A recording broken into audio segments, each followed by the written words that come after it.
video, I gotta say, even though we are not at the compound anymore, I love having a little piece of the compound with this golf cart and driving around the pits.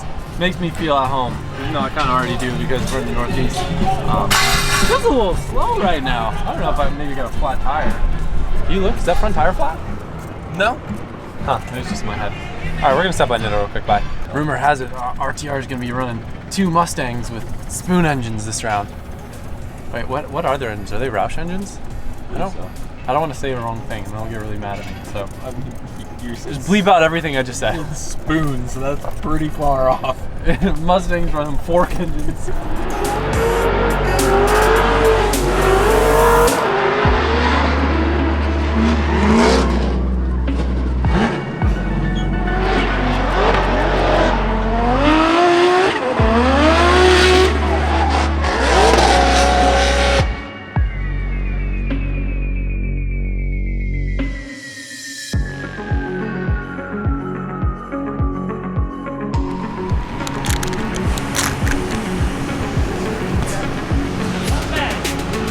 One cool thing, since Pro Spec has practiced before Pro, me and Ginge, my spotter, also one of my best friends, also one of the best drivers I've ever known, we get to watch and kind of analyze and see a lot of mistakes that other drivers are making to not make them for our first round of practice. There's certain zones that even though in the car it may seem one way, when you watch from outside of the car you can see every single driver struggling to get to a certain zone. So then, you know, when you're in the car you can push it a little bit deeper there, knowing that everyone else was coming up short. Also, a lot of things we're noticing on this track, not going to say explicitly, but a lot of areas where we can see it might be better to sacrifice a little bit of distance in the chase to not miss the following corner. The best comparison I can make for that is clutch kickers. One terrible part of the track that's very easy to like kind of mess up on, the touch and go. If you guys can picture it in your head, if you dive a little too far inside there, you end up having to sacrifice that entire next sweeper. And there's a few little areas on this track where if you make a sacrifice to, you know, get proximity in one corner, it's going to screw you up for like half of the track. So just good analyzing and getting ready for our practice.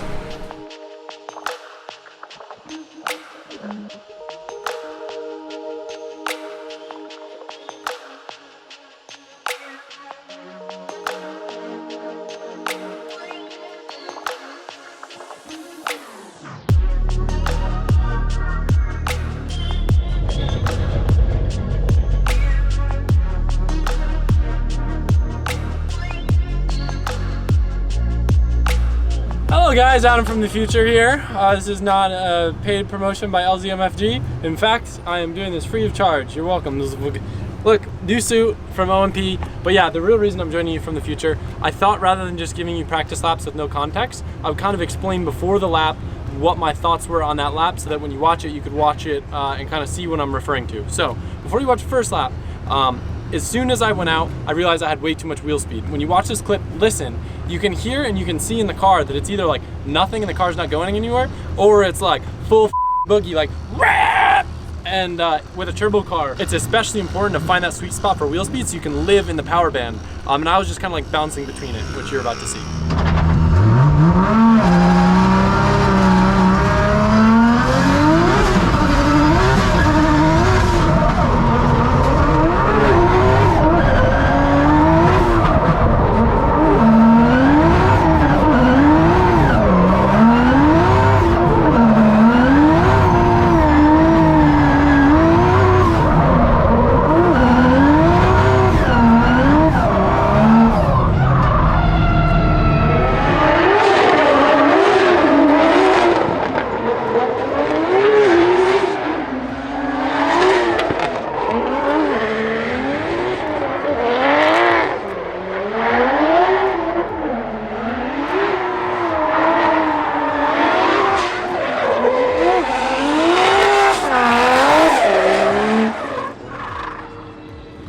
So we pulled some wheel speed out. It's still gonna have some issues with the car that you're about to see in the next clip.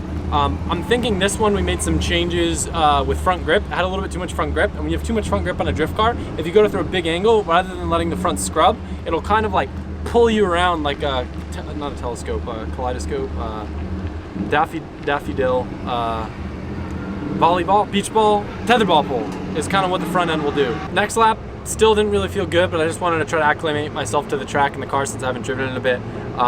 But some big changes are needed.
Now, I'm not gonna tell you what we did before you watch this clip. I'm gonna explain it to you after. Watch and see if you can spot the difference before I play the clip, and comment it down below.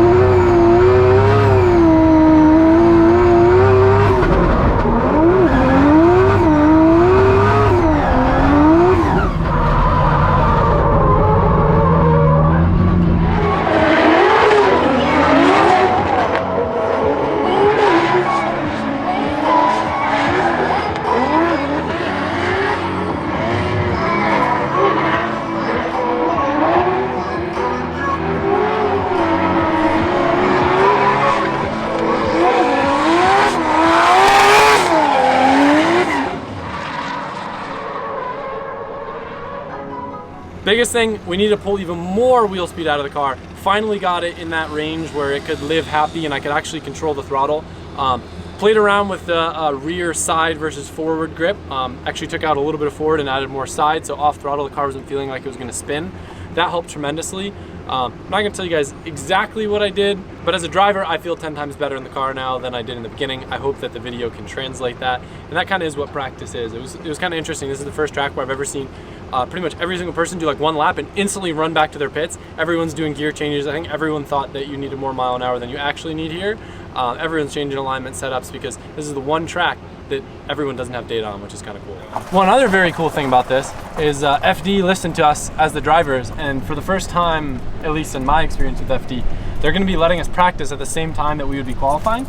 So we have a nighttime practice tonight, which will be the same track temps as when we qualify. That's been a huge hurdle of mine in Formula Drift because we'll practice on a hot track, and then when it comes to qualifying, the track will be drastically colder, which makes the car handle completely different. I would say a cold track to a hot track could feel like a 7 to 10 PSI drop sometimes, and it's very hard to mentally understand what that's going to feel like. So shout out to them for making our lives easier and letting us practice in the conditions that we were going to qualify.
I feel infinitely better than I did in the first practice. We only got 4 runs this time around, even though we probably only showed you guys like 2 just because I don't want to bore you with so much driving. But I feel a lot more comfortable with the car, with the setup. Definitely some changes we want to make, but right now it's just a game of getting consistent. It's qualifying tomorrow evening. Make sure to tune in. I think it's around 6 p.m. or so, maybe? Maybe later. I think it's much later. I should probably know these things. Oh, you're going to see it in this video. Never mind. You missed out. See you tomorrow. Alright, so it is qualifying day. You only get a maximum of 12 total laps of practice, and we've already gotten 10 yesterday, so we've got 2 laps of practice today. I'll probably just focus on my lead. I know I got to kind of push it a little bit deeper into the zones. A little intimidating with the walls and stuff, and kind of getting comfortable in the car again with a lot of setup changes. But I'm just going to go out there today, do my best. The knockout qualifying is kind of weird. I would love to do it the way that it used to be, where we could just kind of do a safe lap first and then a balls to the wall lap next, but that doesn't really reward driving like that. So yeah, should be a good day. My dad's here, Jimmy's here, all the Connecticut homies are coming by, and it's in the Northeast, so the weather's great. Driving through the FD parking lot, and look what we found. The Cream Z's still alive and kicking. Makes me so happy to see that this thing's still being driven and enjoyed. I think it actually frequents the clubless events quite often.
About to go out for qualifying. I'm feeling pretty good.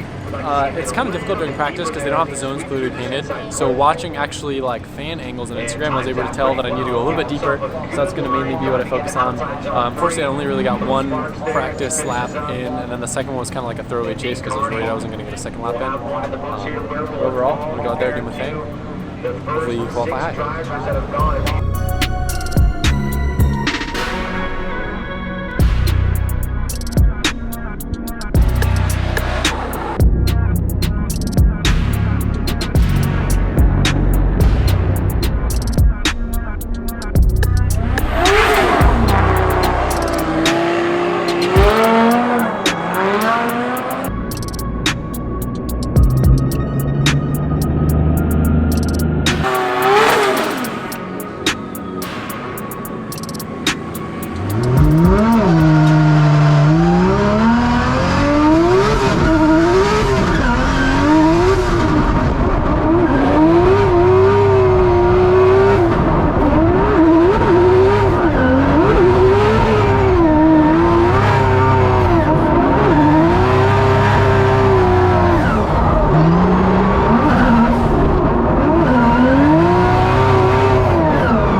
LZ for his first run of the evening. I know Adam LZ, you know, at his new compound, he's got that tight little area. I know he's been drifting at a lot of different karting tracks, the smaller tracks. Adam LZ, obviously one of the crowd's favorites, throwing a lot of angle at it, and he's going back with, oh boy, overcooked it, burnt the meatloaf. Adam LZ, oh, and that could be an incomplete. He is completely offline. Adam LZ goes in that final outside zone. We'll see if that, I mean, what it comes down to, is that a chaseable run?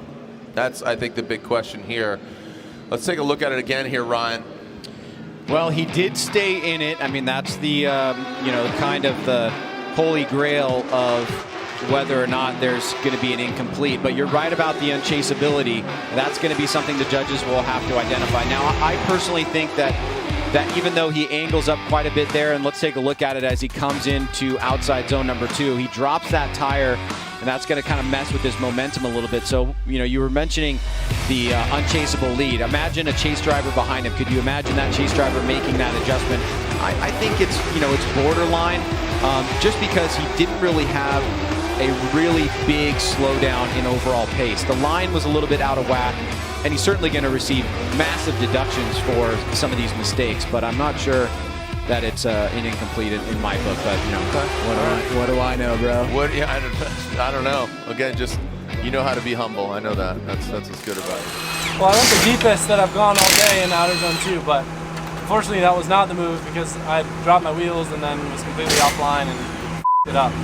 Definitely annoyed. I should have just done a conservative lap, but I didn't. The cool thing is we get another battle or like another try, but because the knockout qualifying stop like thing, even if I did like a perfect run now for my second run, we can't get past whatever it is, like the 22nd place.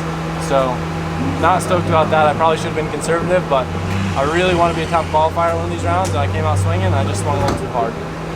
I also forgot to mention too, we've been battling some power steering issues. I don't know if it's going to be like easy to tell from in-car or not. It's weird, sometimes it feels fine, but other times like, it'll like start like shuddering or like it'll get stuck. I don't think that's why I messed up my run, but it's definitely one extra thing that's just kind of complicating this whole qualifying thing. Even though it seems like it's a very simple track, it's actually pretty dynamic between the bumps and like visual references. It's fun, I just got to clean it up.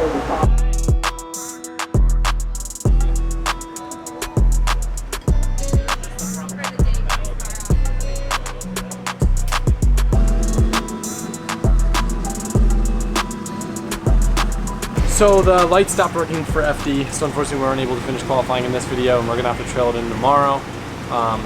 Actually, do you think we'll be able to upload this video tomorrow, or would you rather finish this tonight? What do you think, Mike? Should I close it out here? No, but you know what I'm saying? Should we just wait till we have the qualifying score and then include that in the video? So we're gonna have over 6 hours between. We might be able to upload tomorrow. Yeah. Okay, ignore what I just said.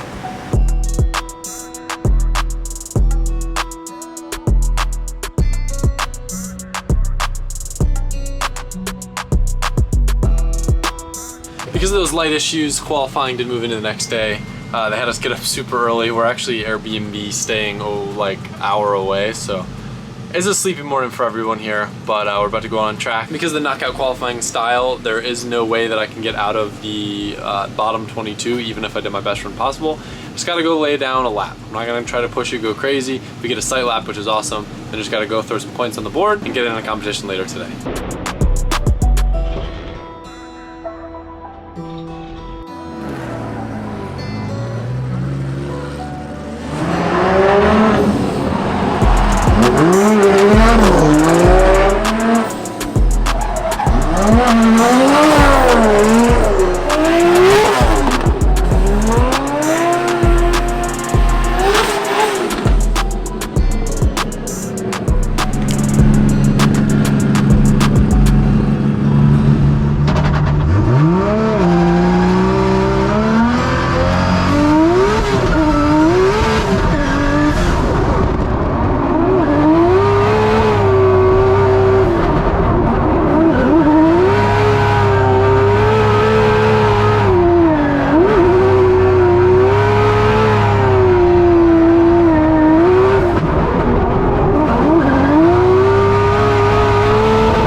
Adam LZ will be taking a sight lap because he has yet to see or feel and experience the track conditions as of today. So again, sight lap here.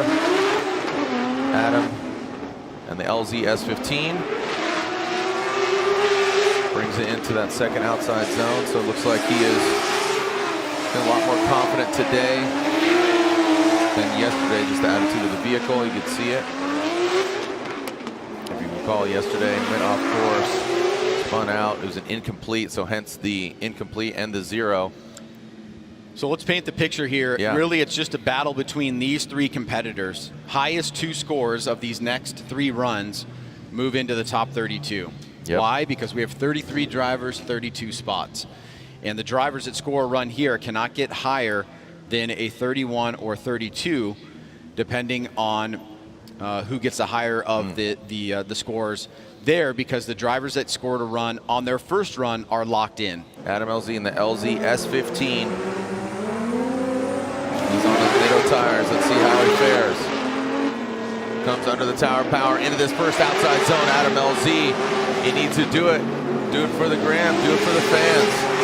Now that second outside zone, doesn't get all the way out there. You can barely just see him get a NATO tire tread in that second outside zone, past that front clip, dials it in there. Let's see how he handles this last and final outer zone. Just still hesitant. It's just, I don't know what's going on, but he does put a run down, doesn't get all the way out to that last outside zone. Let's take a look at a different perspective.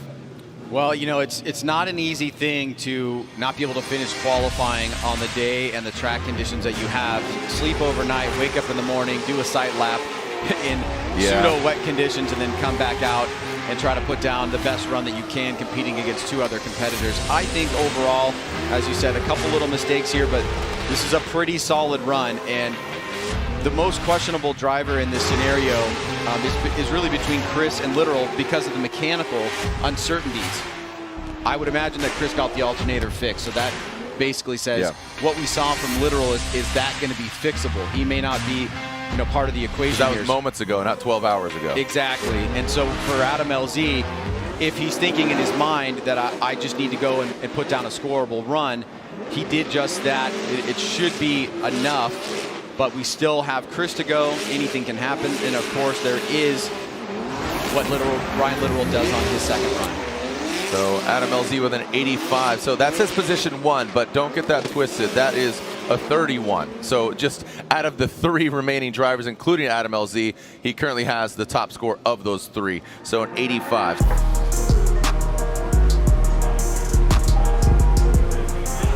So I was able to do exactly what Ginge told me to do. I kept it conservative and tried to not push the zones too deep, so I wouldn't have a repeat of what happened last time. We got points on the board. Definitely not the best lap I could have done, but I did what I needed to do. And we'll see you guys in comp in the next video.